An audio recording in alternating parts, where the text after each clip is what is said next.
Hello everyone, welcome to English Pod. My name is Marco. And I'm Erica. And today with Erica, we have a very aggressive lesson for you today. That's true. We've got a revolutionary lesson. Yes, today at English Pod, we're protesting. So Erica, why don't you tell us what a protest is? Well, when you protest something, you go into the streets and show your disagreement. Right, and you yell and you have signs and everyone's just protesting. And the news comes, and if it's not clear now, it'll be clear after the dialogue, I'm sure. Definitely, definitely. So why don't we start with our vocabulary preview? Vocabulary preview. We have two words in our vocabulary preview today. The first is bankrupt. Bankrupt. Bankrupt. Bankrupt. So if a company goes bankrupt, what happens? It means the company doesn't have any more money.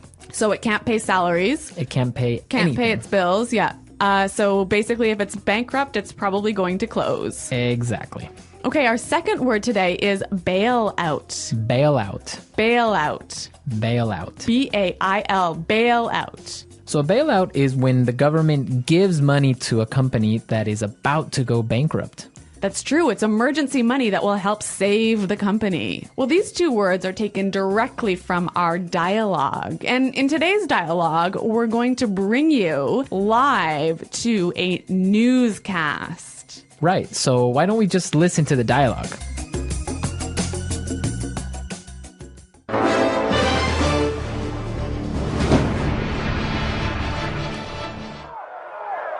This is Action 5 news reporter Sarah O'Connell reporting live from Washington, D.C., where a protest has broken out.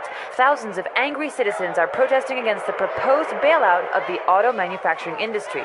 Sir, Sarah O'Connell, Channel 5 News, can you tell us what's happening? Yeah, we're here because we feel this is an injustice. The financial irresponsibility of big business has to stop. We're here to show the government that we don't like the way they're spending our tax dollars. Sir, but what exactly is making everyone so angry? It's an absolute outrage, Sarah. The U.S. government wants to give $25 billion of taxpayers' money to the auto industry. These are companies that have been mismanaged and are now nearly bankrupt. I see. But many supporters of the bailout argue that it could help save the jobs of millions of hardworking Americans. That may be true, and I, for one, don't want to see anyone lose their job. But how can these CEOs ask for a bailout when they're making millions of dollars? And then they have the nerve to fly to Washington in private jets. This costs hundreds of thousands of dollars.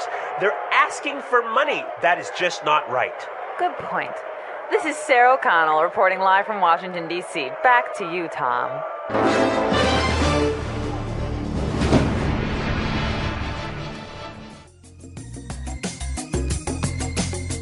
Wow, these people are really angry. I think they're furious. Well, I think they have some good points, and we'll talk about that later. But now, It's time for language takeaway. Language takeaway. Yeah, there was some great language in this dialogue. A lot of language we use to express our anger. right.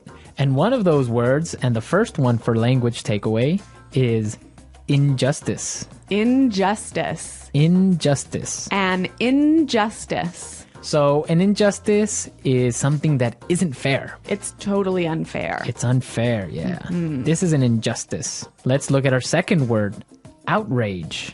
Outrage. Outrage. An outrage. So Erica, why don't you give us an example on how you would use outrage? There's no more coffee. This is an outrage. Yeah, there we go. That's an outrage. Okay, Let's go to our next word now. breakout. Break out. Breakout. Break out. So we have some great examples on how we use breakout, so let's listen. Example 1. War has broken out in Antarctica as countries of the world fight for control of the icy continent. Example 2. Officials are warning that fighting could break out in the border regions.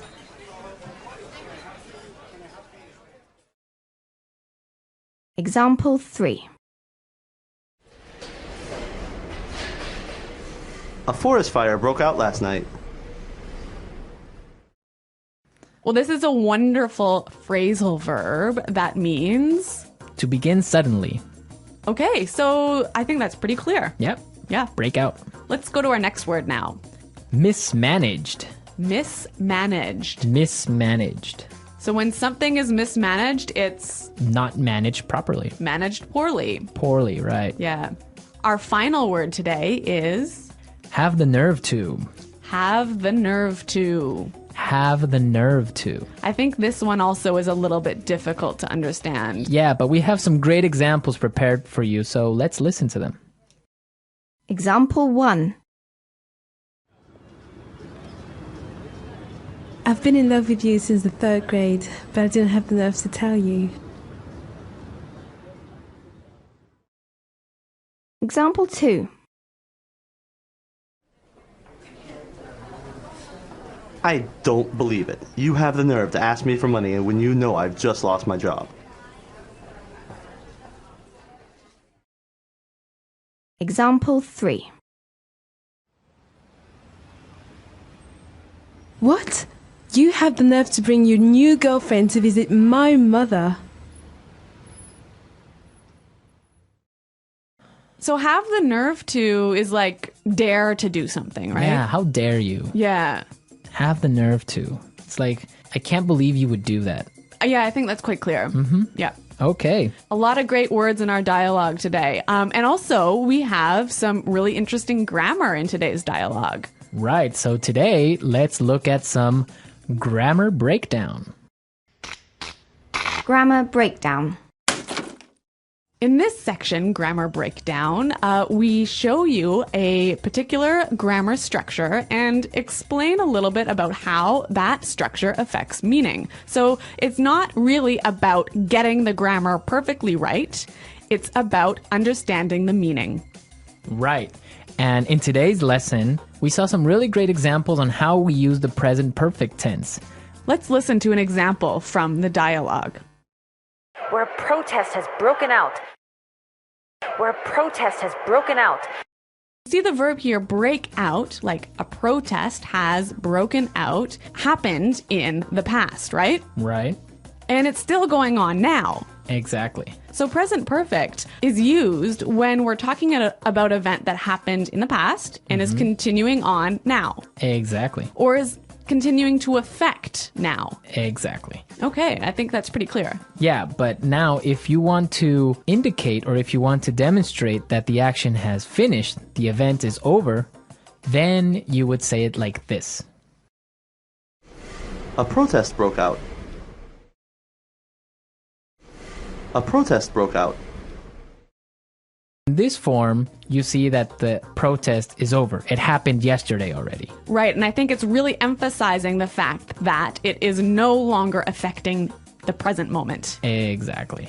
So remember the difference between present perfect and simple past. Now, if you want to know more about these tenses, present perfect and simple past, be sure to go to our website at englishpod.com. In the grammar section, you can find some more great examples and a really clear explanation on how these tenses are formed. But now we are ready to listen to our dialogue a second time.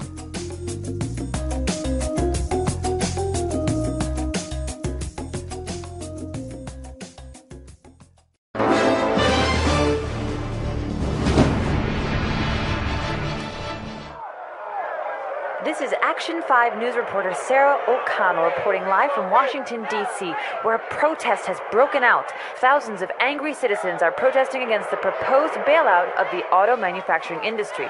Sir, Sarah O'Connell, Channel 5 News, can you tell us what's happening? Yeah, we're here because we feel this is an injustice. The financial irresponsibility of big business has to stop. We're here to show the government that we don't like the way they're spending our tax dollars. Sir, but what exactly is making everyone so angry? It's an absolute outrage, Sarah. The U.S. government wants to give $25 billion of taxpayers' money to the auto industry. These are companies that have been mismanaged and are now nearly bankrupt. I see. But many supporters of the bailout argue that it could help save the jobs of millions of hardworking Americans. That may be true, and I, for one, don't want to see anyone lose their job. But how can these CEOs ask for a bailout when they're making millions of dollars? And then they have the nerve to fly to Washington in private jets. This costs hundreds of thousands of dollars. They're asking for money. That is just not right. Good point. This is Sarah O'Connell reporting live from Washington, D.C. Back to you, Tom.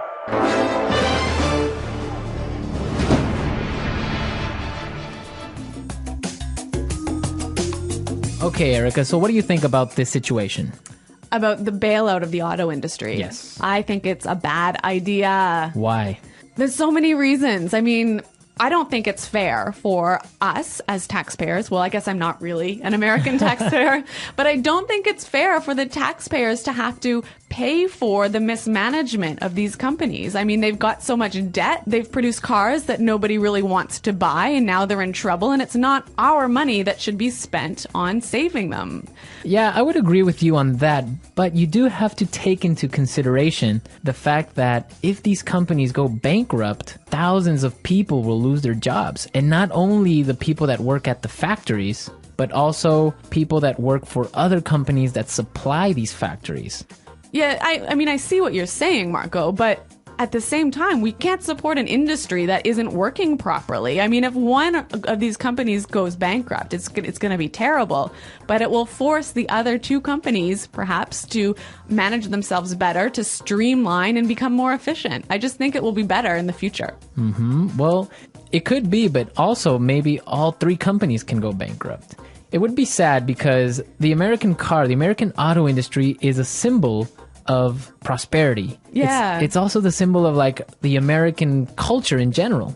I guess that's true. So it would be a shame for it to go bankrupt because everyone owns a car in the United States, or most people, and it's just something that we can't lose. But it is an interesting topic, and we also want to know your opinions about it. Yeah, listeners, please come to our website at englishpod.com and tell us what you think about this bailout and about this lesson. On the website, we'll post a link to the news article where you can read a little bit more about this because this is actually going on now. That's true. Well, everyone, thanks for listening, and until next time, goodbye. Bye.